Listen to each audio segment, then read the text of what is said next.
Welcome back. This is FBC News. A 61-year-old Vale-level man who allegedly murdered his wife appeared in the Suva High Court this morning.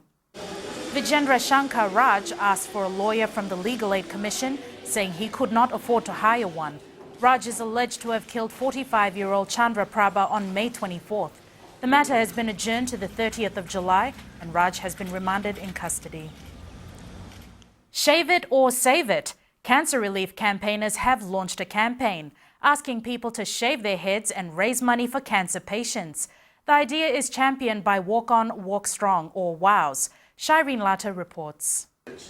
Dom Sansom, the head of Shave It or Save It campaign, was the first to go under the blade, leading by example.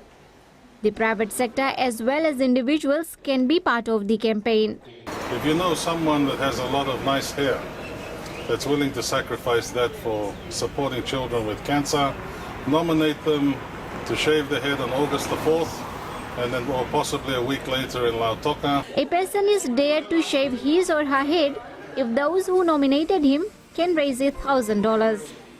The Fiji Cancer Society is also on board. It signed up with WOWS on setting up a child cancer resource center, supporting treatment of young patients and assisting their families.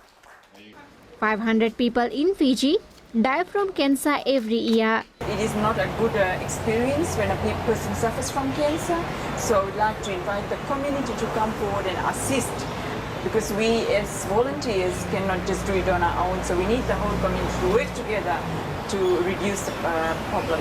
The Thai Kami Foundation is behind this whole initiative.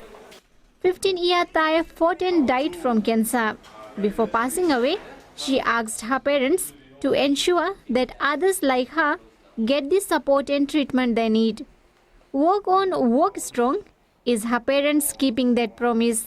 Sharin Lata, FBC News.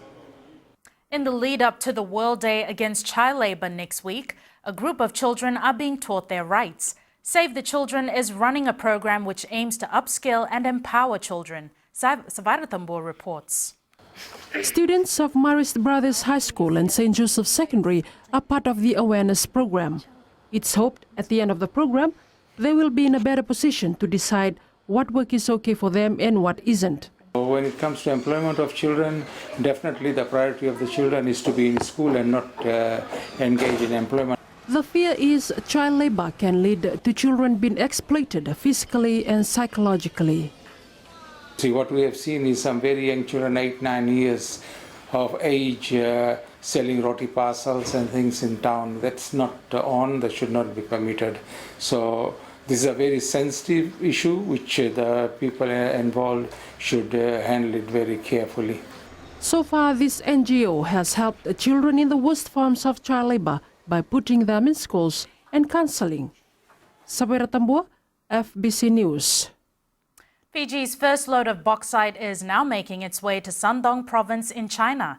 Commissioner Northern Lieutenant Colonel Eli Modeva says the ship left yesterday carrying 60,000 tons of bauxite.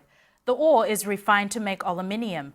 The shipment will arrive in Shandong province in the next 17 to 20 days. The global recession and tourism are some issues being thrashed out at the Fiji Institute of Accountants Annual Congress at Denarau. As Christopher Chand reports, it's not just about crunching numbers. Accountants play a vital role in the economy and our everyday life. This year's theme is Think New, Unlocking Opportunities with Innovations.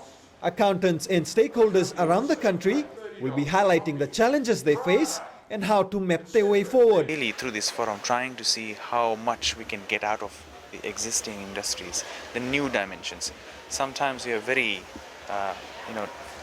narrow in our view that there's only certain amount of things that can be done. The Congress is encouraging accountants to push boundaries, explore new terrain and set the scene to discover new opportunities. Having said that, there are other topics that will be presented during the day, which looks at some of the basic things that I personally think have been taken for granted in the past. And if you look at the kind of resource that is available, I think a lot can be done. Speakers will talk on various issues which challenge our economy.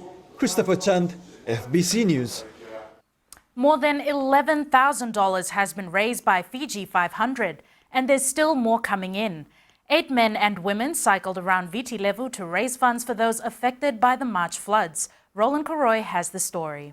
They left a week ago, cycling around the island, and today completed the journey, beaming with a sense of accomplishment.